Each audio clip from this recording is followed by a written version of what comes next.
जल कुकड़ी सास। रीना ब्याह कर ससुराल आती है। मुंह दिखाई की रस्में चल रही है। वाह कांता, तुम्हारी बहू तो बड़ी सुंदर है। हाँ भाई, चांद सूरज की जोड़ी है। अच्छा, अब नजर मत लगाओ, रात बहुत हो गई है। सब अपने घरों को जाओ, बहू को भी आराम करना है। रीना मन ही मन खुश हो रही है। उसे अपनी सास पर प्यार आ रहा था, जो उसकी इतनी तारीफ सुनकर प्रसन्नता से फूली न समा रही थी। सास में उसे माँ दिखाई दे रही थी। मेहमान जाने लगते हैं। तभी एक आंटी उसकी सास से कहती है, बात सुनो कांता, सुंदर बहू मतलब बेटा छू, इसलिए जरा इसे अच्छी तरह समझा कर रखना। अरे 2-4 दिन बीतने दो, फिर असली ससुराल का मतलब समझाती हूँ। इस तरह दिन गुजरते हैं। शादी के 1 हफ्ते के बाद, बहू, मुझे तुमसे कुछ जरूरी बातें करनी है। जी कहिए माँ जी। देखो, हमारे घर में नौकर रखने का रिवाज नहीं है। घर का सब काम हम खुद ही करते हैं। अब तुम आ गई हो तो आज से ये जिम्मेदारी तुम्हारी। रीना थी एक सीधी सादी और दिल की नेक लड़की। वो सास की चालाकियों को समझे बिना घर का पूरा काम अपने कंधों पर ले लेती है। अब वो दिन रात काम में लगी रहती। उसके पास इतना भी समय नहीं होता कि वो 2 घड़ी शांति की सांस ले, एक पल पति के साथ भी बिता सके। रात को थकन से चूर जब कमरे में आती तो पति देव मुंह फुलाए सोते मिलते। कल से इनके घर आने से पहले सारा कामकाज निपटा लूंगी। लेकिन सास को शायद उसका मन पड़ना भी आता था। इसीलिए तो विनोद के आने से पहले वो बहू को रोज किसी नए काम में लगा देती, जिस वजह से धीरे धीरे रीना और विनोद में दूरियां आने लगी। सुनिए जी, कल इतवार है, आपकी छुट्टी रहेगी, कहीं घूमने चले क्या? शक्ल देखिए अपनी, बढ़िया आई मेरे साथ घूमने वाली। पति का ये कटाक्ष वो सहन नहीं कर पाती और रोने लगती है। अरे क्यों रोकर मनहूसियत फैला रही है? सही तो कह रहा है विनोद, पहले अपनी सूरत देख, फिर कहीं जाने की बात कर। शादी के शुरू के दिनों में तो लेकर जाते थे, फिर अब क्या हो गया? तब तुम मेरी पत्नी थी, घर की नौकरानी नहीं। पति की बात सुन रीना हक्की बक्की खड़ी रह जाती है। उसकी जुबान से एक शब्द भी नहीं निकलता।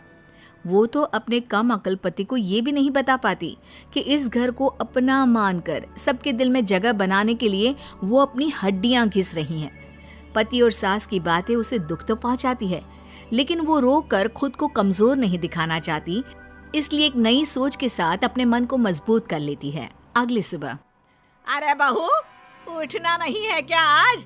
चल जल्दी से नाश्ता दे मुझे। 2-4 आवाजों के बाद भी जब बहू नहीं आती तो सास उसके कमरे का दरवाजा पीट डालती है। क्या है माँ, छुट्टी के दिन तो कम से कम सोने दो। कमरे में लेटी रीना मन में मुस्कुरा रही होती है। इधर सास को हैरानी होती है कि तड़के उठने वाली बहू को आज क्या हो गया। अब रोज यही होने लगता है। रीना के मन में होता तो काम करती, वरना सब यूं ही पड़ा रहता। फिर वो पति के आने से पहले सज धज कर तैयार हो जाती। अब लग रही हो ना वही पहले वाली रीना। आज कहाँ चलने का इरादा है? आज समुद्र किनारे चलते हैं। माँ, हम खाना बाहर ही खा कर आएंगे। ये सब देख कांता के दिल पर सांप लौट जाते हैं। वो अचानक बहू की ऐसी काया पलट देख सोच में पड़ जाती है। वाह रे, ये तो ऐसे पलटी जैसा गिरगिट। चलो, वो तो अपना खून नहीं, पर बेटे ने भी माँ को झूठे मुंह ही सही साथ चलने को ना कहा। आने दो इनको, मैंने भी रंग में भंग ना डाला तो उसकी सास नहीं। रात गए जब वो दोनों घूम फिर कर आते हैं तो देखते हैं कि कांता ड्राइंग रूम में बैठी करा रही होती है। अरे क्या हुआ माँ, आप अभी तक सोई नहीं? तबीयत तो ठीक है ना? तबीयत को क्या होना है, बस शाम से कुछ खाया नहीं, खाली पेट चक्कर आ रहे हैं। बहू से कहना कुछ बना दे मेरे लिए। सास की बात सुनकर रीना किचन में चली जाती है। अभी इसे दोबारा पहले वाले रंग में लेकर आती हूँ। तभी रीना रसोई से बाहर आती है, जिसके हाथ में खाना देख सास चौंक जाती है। लीजिए माँ जी खाना। है? इतनी जल्दी बन गया?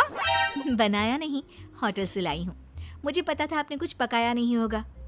देखा माँ, कितनी समझदार है तुम्हारी बहू। हैं? इस विनोद के तो रंग ढंग ही बदल गए हैं। ऐसा क्या घोल कर पिला दिया है जोरू ने? अब रीना सास को ऐसे देख मजे ले रही होती है और सास बेटे बहू के ये तौर तरीके देखकर जलने गुड़ने लगती है।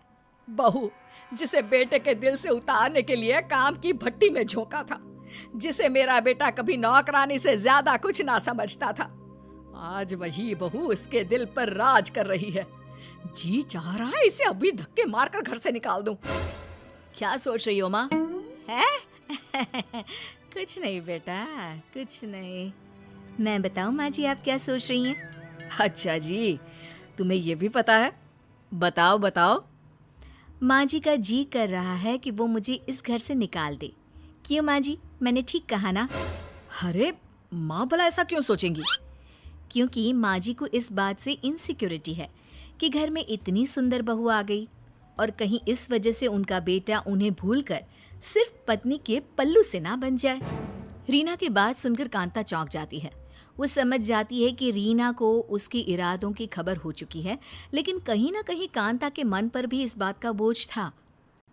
बहू मुझे माफ कर दे। लोगों की बातों में आकर मैंने अपनी सुंदर, सुशील और सीधी सादी बहू का जीना दुश्वार कर दिया। मैं ममता में बहक गई थी, इसलिए तुझ पर सारा बोझ डालकर तेरे चेहरे का नूर खत्म करना चाहा। मुझे माफ कर दे बहू। सास की आंखों में पश्चाताप के आंसू आ जाते हैं, जिसे देख बहू और बेटा दोनों ही उसे गले लगा लेते हैं।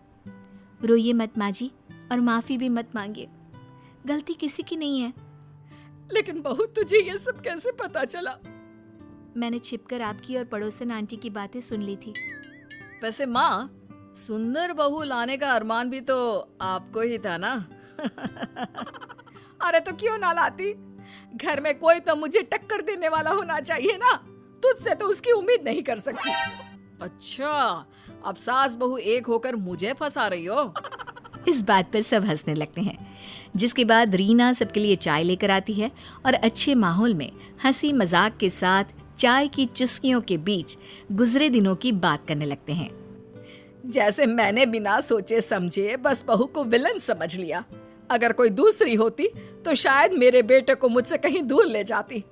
पर आज मैं भगवान का लाख शुक्र अदा करती हूँ कि मुझे ऐसी बहू मिली है जिसने इतना सब होने पर भी समझदारी से काम लेते हुए सब कुछ संभाल लिया।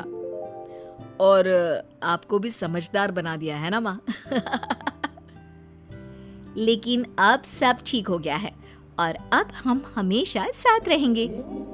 परिवार तो आखिर परिवार है, कैसी भी सिचुएशन क्यों ना हो।